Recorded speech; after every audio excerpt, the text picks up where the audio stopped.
You are listening to This Podcast Could Have Been an Email, presented by Berkshire Community College. Welcome to our podcast. This podcast could have been an email, BCC's podcast.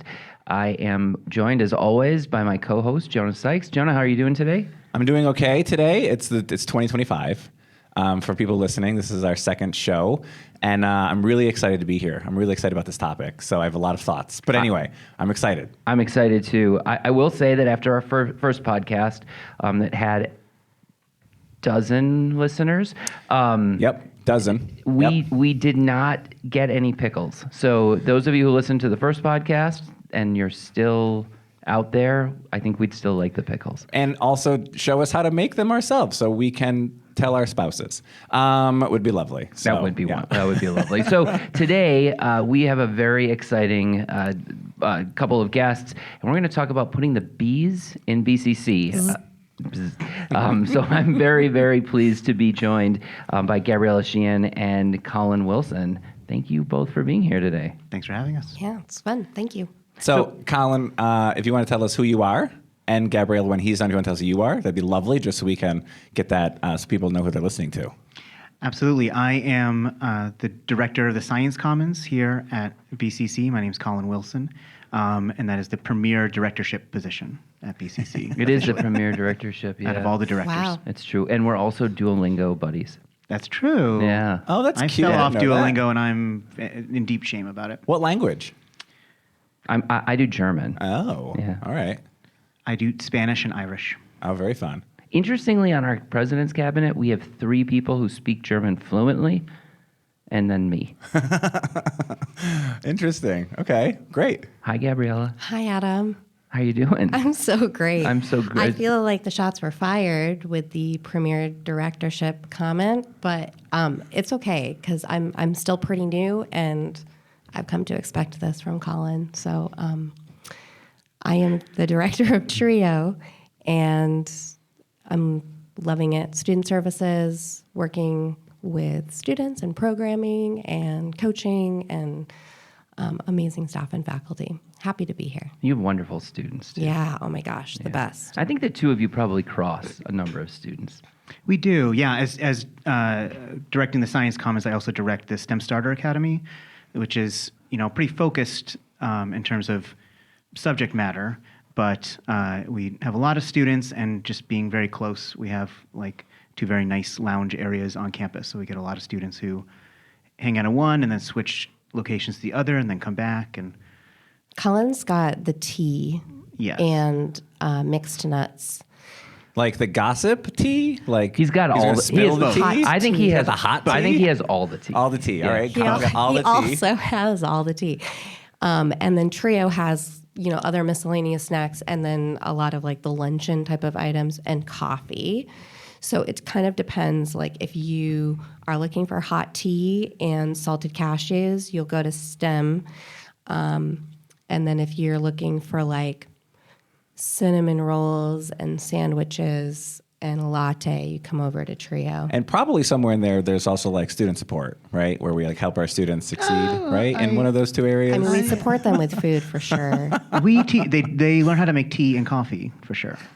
Great. All jokes aside, we do know we did a retention study a few years ago, and the most significant variable if a student would be retained, meaning that they came in their first fall and they were still with us their second fall as a new student, was if they were in Trio or not. So it's a program that really works, and actually we built our entire success program kind of thinking about Trio and bringing it to scale. So they do keep you fed, but they think they keep you fed both physically and metaphorically as a student.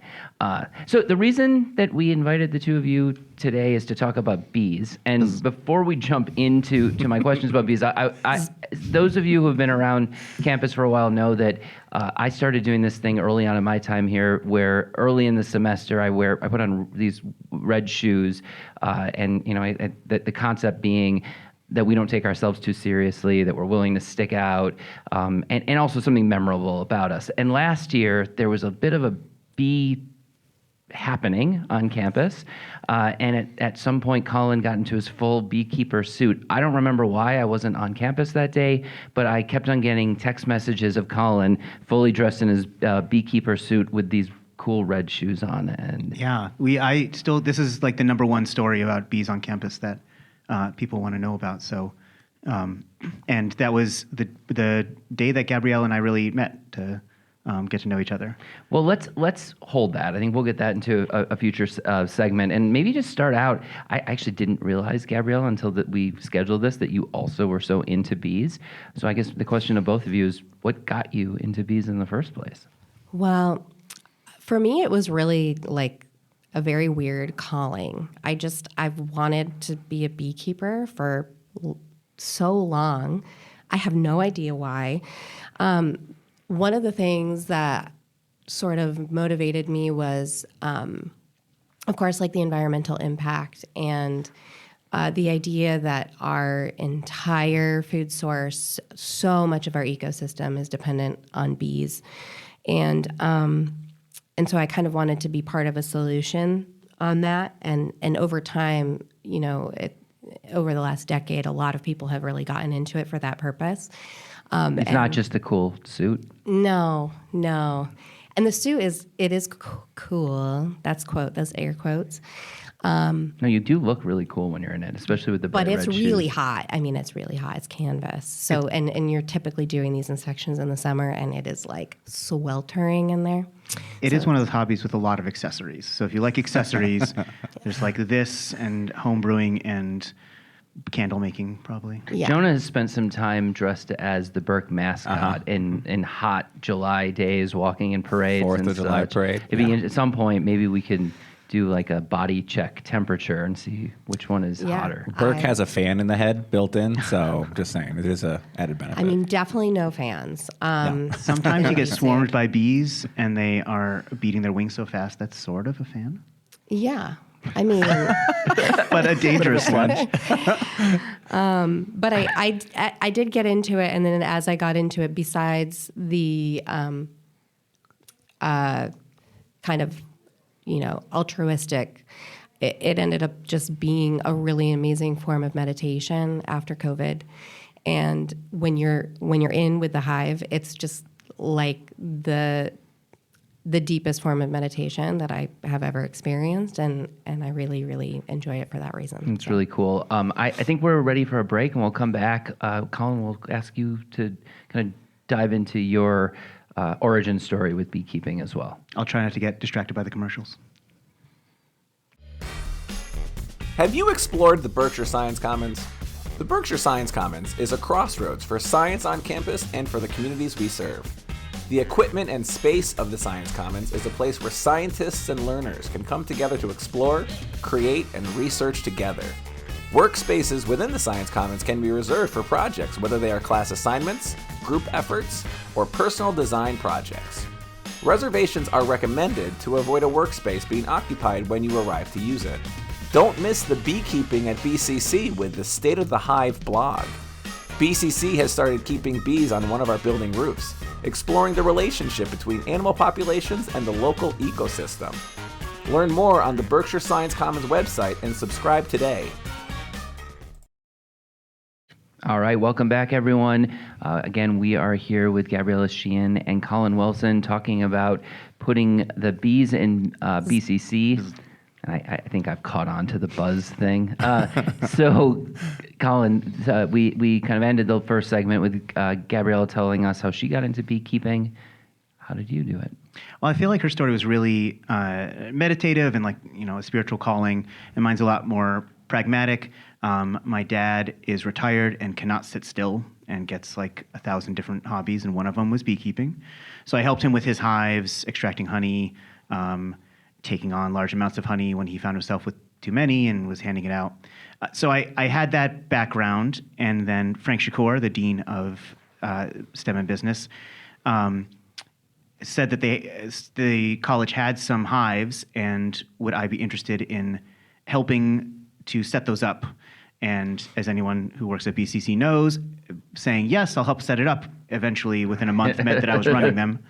So I was handling them. We located them on Kusavitsky Roof after talking a couple different locations. And, I'd had some experience, but I really got into it after that, and so started getting these meditative experiences that Gab was talking about, that, you working with the hives, when you lift off the top and you hear like the change in tone of the buzzing, you can see them going in and out. You get to like see their little lives going on. You start to feel for these bugs, especially when you are, pulling out a frame and you like go in or rifling through their homes. You start to feel guilty about it. I don't feel guilty about it. Do either of you feel a sense of fear going into it and any part of it as you're donning the outfit or knowing what to experience? It's really a great question. That's a great question because people are afraid of bees. Yeah. Oh yeah. I'm afraid of bees. Now, granted, I'm kind of afraid of everything, but but not dogs. Ladies and gentlemen, Adam Klepetar is not afraid of dogs. In fact, he loves them, and he has a new dog. So let's dispel that myth right now. Yeah. Moving on. Sorry. It really depends. There are different types of bees, and so a lot of beekeepers have Italian honeybees, and they're supposed to be a little bit more docile. And then you can also have Russian honeybees, and the truth is that they're supposed to be more aggressive, and people are like more scared of those types of hives. Right. I have to say, like, I've had different hives, different colonies of Italians, and the ones that I had most recently, I wasn't afraid at all. I was just like, I'm not afraid of bees, and I certainly with the suit, like, I don't have any fear whatsoever. But this hive was really aggressive, and so I'll go in there, and they just like they zoom in and they're hitting you in the face with you have your screen, but you can hear them just going toot, toot, toot, toot. And it can be a little bit jarring when they're that aggressive. Do you have visibility issues? I mean, I just feel like does a swarm ever impact your ability to see if they're acting like that? No, and I think it kind of depends. Like if you go in on a cloudy day, when it's overcast, they're going to be very, very angry. And so you have to really choose your timing, and it depends on the queen. If they requeen, if their queen's really aggressive. Always depends on the queen, right? Always. So, yeah. The thing I like least is they don't really swarm the mass so much that you can't see. You don't get a lot of peripheral vision, but they don't really do that. But they will come and land on the mask, and they're right up at your eyes. You can see them very clearly, and they're like stabbing the little stinger through all the holes in your mask, trying to get at you. Mm-hmm. I don't appreciate that. But Jonah, when I was this sounds like a lovely hobby. It's nightmare fuel for me, but okay. The thing is, it's you're all covered up. So after you do it a couple times, you feel a little better. But I took some advice. Somebody said like, well, if you listen to relaxing music or something. So I listened to a band that I like that I don't listen to like every day, and it's like my bee music. And so I put in my AirPods and we'll play that. It's Creed. And that was Creed? like No? it was Creed. Yeah, okay. Creed. Little System of a Down. Perfect. Yeah. And no, it was Iron and Wine. Oh, okay. Who I really like, but okay. I liked more like 2 decades ago, and it was sort of rediscovering. I listened to them, and they're calming. And it was sort of a musical cue to get in the mood. So I would, and now whenever I listen to them, I think about bees. So it works in reverse too. But yeah, you feel as long as I have my gear on, I feel fine. When I then get kind of cavalier, and so I got stung a couple times. And the other thing too is that once you start getting stung, it's a runaway effect, because one of the things that happens with bees is their stinger, comes out. People have heard that, and so it is a little grisly up close. It really don't survive. But one of the things that gets left behind with the stinger is a little pheromone organ that sprays attack pheromones, like, come get this thing, it attacked us. Oh, so more bees come. So when you get stung, more come, and I don't feel it. It just sticks in the canvas of the suit. But as I get stung, the more bees come, and we have 3 hives. So once I get to the 3rd one, as soon as I walk up, they smell, attack this person smell. Do they regrow their stingers? They don't. So that bee has stung your suit as if like I got you, but in reality you're like, well, have a nice life. Well, that's in it for you, bud. Bees, the worker bees. I think it's the end of life, right? Yeah, that's the end of them.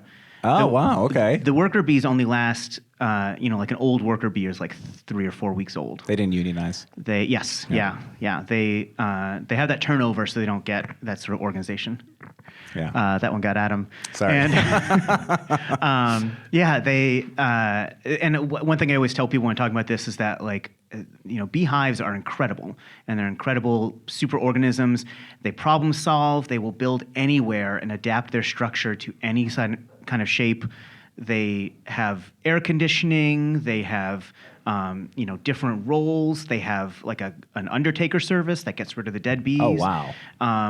It's an incredible system, and bees are so dumb. They're the dumbest things. And individually, they just follow chemical cues, so they do not really think, and you can fool them easily. If you take a pheromone and paint it as like this is food, then you could paint it on a rock, and they'd start swarming that rock, trying to carry it back to their hive because they're so dumb. But the hive itself has this incredible communication system, and so it's really smart, and the bees are dumb. Colin, I don't honestly. The more you and Gabriella talk, the more I realize how little I know about bees. Same. And I'm curious. We're about to go into break. Is there anything?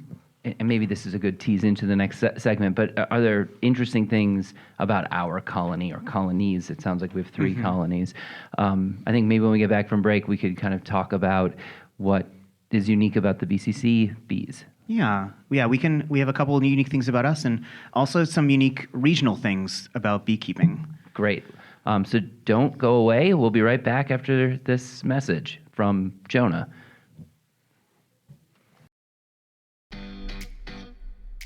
Do you know of any students who might be interested in joining the Student Affairs and Enrollment Management Advisory Committee? The Student Affairs and Enrollment Management Advisory Group is a committee of students who will work directly with the Vice President of Student Affairs and Enrollment Management to make sure the college is fully considering the student voice in decisions that are made that affect students, including how we deploy resources to positively impact student success and equity and to positively impact the community. In this forum, the Vice President will bring questions to the group for their feedback and also ask that members bring student issues forward that the administration may be unaware of. Learn more on the Student Affairs and Enrollment Management Advisory webpage on the BCC website and share with your students. All right, welcome back. So when we left our last segment, Colin, you were going to tell us a little bit about, or Colin and Gabrielle, you were going to tell us about the unique nature of the BCC bee colonies. Yeah. Well, I mean, there's a lot of stuff in the area that is tied to beekeeping. One of the hive design that everyone uses, it was made in Greenfield, Mass. It was perfected there and sort of spread from there. When you say everywhere, you mean like everyone everywhere. If you've seen a beehive and it's that box shape, yeah, that's the Langstreth design that L.L. Langstreth in Greenfield, Mass. developed. Wow. Based on some Swiss rudimentary designs, and he really took off, and it's everywhere now. But we have those here, and I think that's a cool connection, and there's definitely a healthy beekeeping population. But I think the most unique thing is we started off this past season with 2 hives, and we ended up with 3 hives, sort of by happenstance, because we lucked into a third. What was that happenstance? Yes, it's so exciting. It's literally, it was, I think, my second day on the job. Wait, is this part of that whole situation? Yeah. Mm-hmm. Yeah. So this is why people have stayed tuned in, is for this moment. Right. This is What this happened is the in climax fall of the 2024? show. So before you jump into that story, We have a commercial break. hot honey is really popular right now. Are those hot bees? I'm just kidding. Keep on. And pause for edit. No, kidding. He's been planning that, you guys. Yeah, I know, this He's whole been time. planning that. All right, we really do want to hear about this, the infamous day. Yeah, so it was August 28th. Oh, wait, it was August 28th? Mm-hmm. I forgot that it was Wow. August 28th. That's my birthday. Yeah, it was on Colin's birthday. And Man, you are a good sport. That's what I wanted to be doing. We were in the midst of orientation, lots of people on campus, walking around, everybody stationed outside. And I was stationed outside in the back near the parking lot, and I was walking with Jess Pemble from Workforce, and we saw this big cloud of insects. And she's like, wow, what is that? And I said, oh, I don't know. So I tried to get a little bit closer. And As one does when they see a swarm of insects. well, in my heart, I was like, please be the bees, because that would be so cool.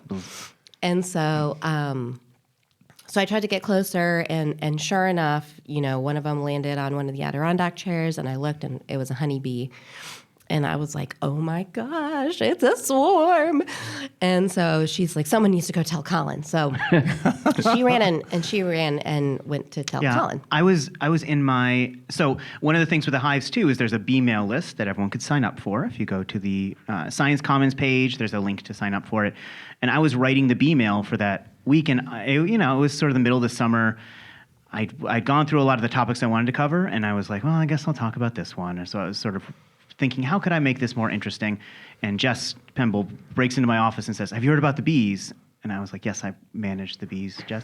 No, have you heard about the bees outside? You know how Batman has that light that the commissioner can shine? Maybe we need to get Ellen, like something that she puts up that looks like a bee, and then Colin just jumps into action. I have to say, Krista Gray, who was a great facilities manager, made one for me, but the bees it's much smaller than a bat, so you can hardly see it. It just looks like a big circle. There's no...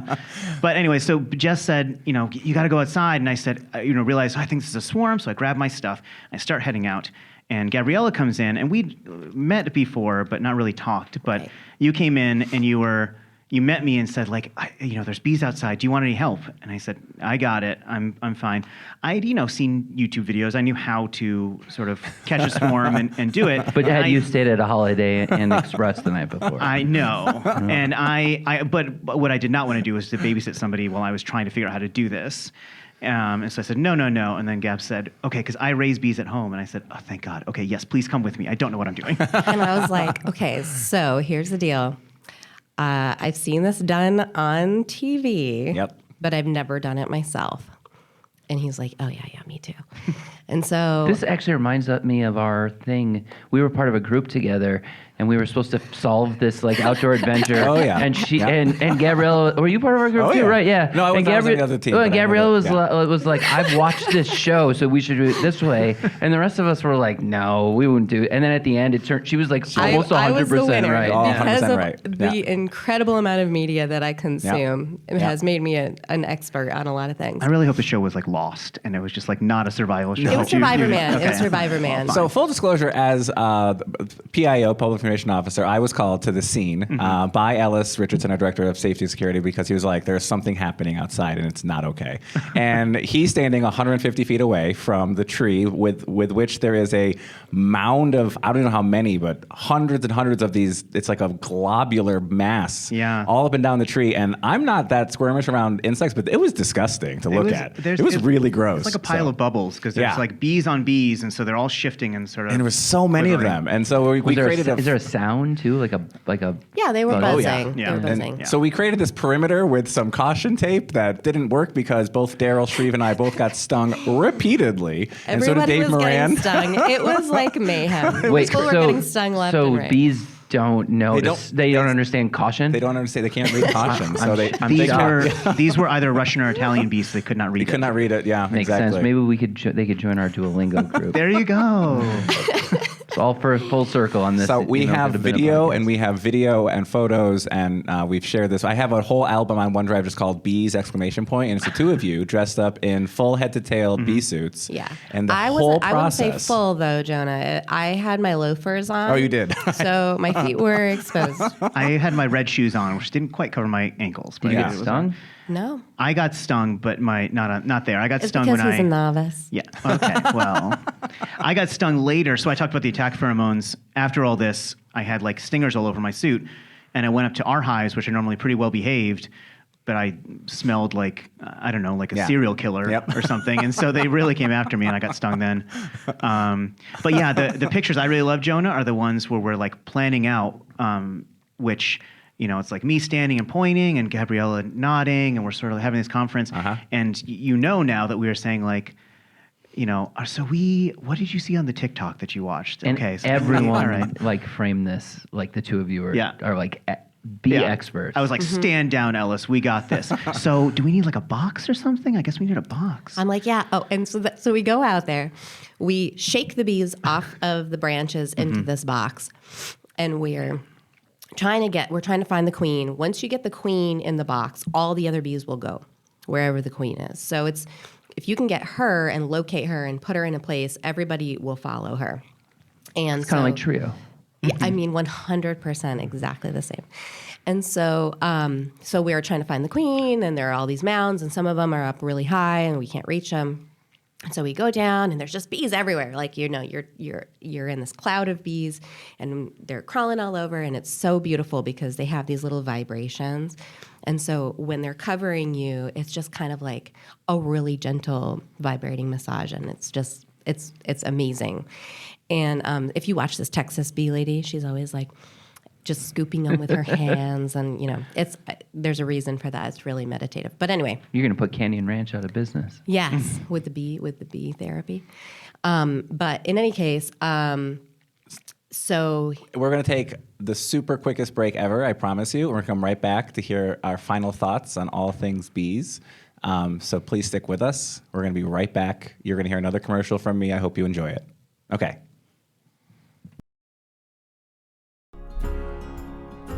Trio Student Support Services is excited to welcome a new director to campus, and they're ready to get rolling in recruitment this spring. Trio is nearly at capacity, but there's still room for more students who meet their eligibility requirements for support, like students from first generation, low-income backgrounds, and students with disabilities. Trio is hoping instructors will be willing to help continue recruitment and do in-class presentations. Their goal this semester is to increase programming and offer a robust variety of engagement, like quick, fun meets, more involvement for our off-campus students, more cultural field trips and college tours, and inviting community experts to come and chat with us on campus. Learn more at berkshirecc.edu/trio today. All right, welcome back. This has been a really great conversation, and one of the things I'm really struck by is Tom Tyning always talks about one of the great assets of this particular community college is where we're situated and how the land is part of the classroom experience, and it feels like this story and what you've been talking about really connects well to that sentiment. Does that kind of jive with your experience? I think so. And in sort of small ways that we have these hives. They are lupin, coneflower, and honeysuckle are the names of the three hives. Honeysuckle is the one that we rescued. And people like getting the bee mail list, and it's just sort of it's nice that we have this community, but also people learn things like they ask questions about what's a bee life cycle like? Why did this swarm come in? I think it might have come from either somebody's beekeeping swarm or from the Pittsfield State Forest. And people say, well, how close were you to the Pittsfield State Forest? And, well, how big is the campus? And, all these things when you sort of get that more expansive view of BCC itself with a project like this. Yeah, I also thought it was a really amazing way to build community. And again, I was so new at that time that I had no idea that particular spot of the quad, literally you can view it from everywhere. Everybody's windows just kind of go out. And afterwards, people were like, we were watching the whole time. Yeah. And it's just like a really nice way to get everybody involved. Well, and even just the two of you went from being acquaintances to whatever you Best are now. friends forever. Best friends forever. Best friends forever. BFF with two E's. That's very well played. No, BFF with two E's is beef. That's not what we want. No, you don't. Yeah. So this is probably a really silly question. Do our hives produce honey? Usually with a hive, when you start a hive, you want to let it sort of establish over the first year. So they're overwintering now. I got them snuggled up in blankets, and so they're quiet and hopefully happy. And then when in their second year, we'd be able to get honey from them. Well, great. Colin, could just one more time, in case people missed it earlier, if they're interested in getting on the listserv, what are the details and how do you get signed up for it? Absolutely. The bee-tails. The bee-tails. The bee-tails of the bee mail. If you go to the Berkshire Science Commons page on the BCC site, then you can click and sign up to be on the email list. And there's also a list to a blog that I was writing. And so the blog gets updated every month or so. And the B-mail list is every other week, or sometimes I'll send a couple quickly when something big happens. So you can sort of pick how often you want to hear about things. It's really great, too. It ties into Linda Mary often will talk about the cliff swallows, for instance, on campus, right? So just knowing that there's these things happening around campus or the environmental science space. And then just knowing as well, after I always ask Tom about before I visit the Ralph Hoffman Environmental Center, are there rattlesnakes in the greenhouse? And often there are. So just knowing that like it's a living campus and there are opportunities to engage with those experiences firsthand. The B-mail as a way to like just stay informed past the very dramatic moment. I will say that dramatic moment I was closing my windows to the outside, so no bees got into our offices, but we were all watching from the second floor field. So it was pretty incredible. So. Well, it was wonderful having both of you on our podcast this time, and I think one of the great things about this is learning about passions that people have and some of the really cool things that we can get involved in when we work at a college. But these are two of our leaders in terms of initiatives around student success, and I hope maybe in the future we can have you back and talk a little bit more about your work. But I think Jonah and I really appreciated having you on today. We did indeed. We'll have you both on in the very near future. And for everyone listening, thank you so much for participating in this podcast. Could have been an email, episode 2.